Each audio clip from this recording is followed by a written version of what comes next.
అక్రమ నిర్మాణాలపై Cyberabad municipal corporation ఉక్కుపాదం మోపింది. అనుమతులు లేని భవనాలు, నిబంధనలకు విరుద్ధంగా చేపడుతోన్న అనధికార కట్టడాలపై సీఎంసీ కమిషనర్ సీరియస్ అయ్యారు.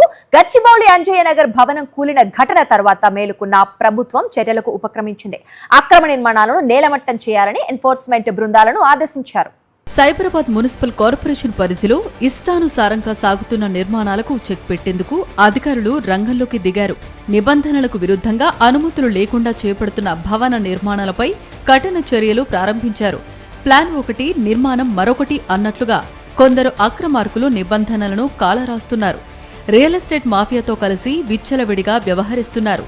ఈ నేపథ్యంలో ప్రజల ప్రాణాలకు ముప్పుగా మారుతున్న అక్రమ కట్టడాలపై సీఎంసీ యంత్రాంగం ప్రత్యేక దృష్టి సారించింది. అనుమతులు లేని నిర్మాణాలను ఏమాత్రం ఉపేక్షించేది లేదని సైబరాబాద్ మున్సిపల్ కమిషనర్ స్పష్టం చేశారు. క్షేత్రస్థాయిలో ఎన్ఫోర్స్మెంట్ బృందాలు తక్షణమే అనధికార కట్టడాలను గుర్తించి కూల్చివేయాలని ఆదేశాలు జారీ అయ్యాయి. 75 గజాల స్థలంలో 7 మీటర్ల కంటే ఎత్తైన భవనం ఎక్కడ నిర్మించినా కూల్చాలని ఆదేశించారు. నిబంధనల ఉల్లంఘనలపై ఎక్కడా రాజీ పడేది లేదని సైబరాబాద్ మున్సిపల్ కమిషనర్ సృజన ప్రకటించారు. ముఖ్యంగా 75 చదరపు గజాల లోపు చిన్న స్థలాలలో చేపట్టే నిర్మాణాలపై స్పష్టమైన మార్గదర్శకాలు జారీ చేశారు.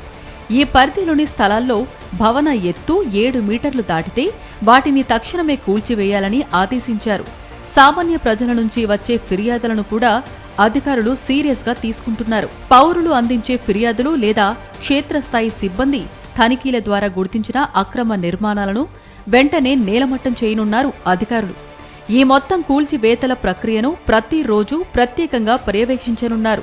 నిబంధనలను ఉల్లంఘిస్తే ఎంతటి వారైనా చర్యలు తప్పవని, భవిష్యత్తులోనూ ఈ డ్రైవ్ మరింత ఉధృతంగా కొనసాగుతుందని సైబరాబాద్ మున్సిపల్ కమిషనర్ సృజన స్పష్టం చేశారు. ఈ నేపథ్యంలో ఇప్పటికే అంజయ్య నగర్లో భవనం కూలిన ప్రాంతాన్ని సందర్శించిన హైడ్రా కమిషనర్ రంగనాథ్ మరో 8 అక్రమ నిర్మాణాలను గుర్తించామన్నారు. వరుసగా కూల్చివేతల డ్రైవ్ కొనసాగిస్తామన్నారు.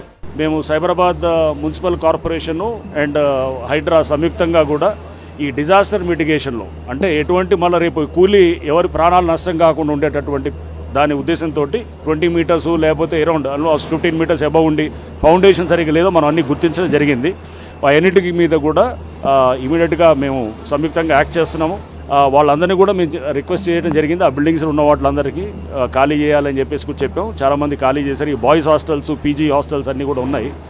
పక్కన బిల్డింగ్స్ కూడా డిస్టర్బ్ కాకూడదని చెప్పి అందరినీ ఖాళీ చేయించడం జరిగింది. ఈ పర్టికులర్ డ్రైవ్ ఇది కొనసాగుతుంది.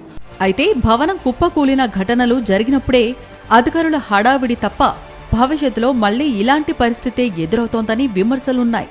ఇలాంటి విమర్శలకు తావు లేకుండా భవిష్యత్తులో అక్రమ కట్టడాలను అరికట్టడంలో కఠిన చర్యలు తీసుకోవాలని ప్రజలు కోరుకుంటున్నారు.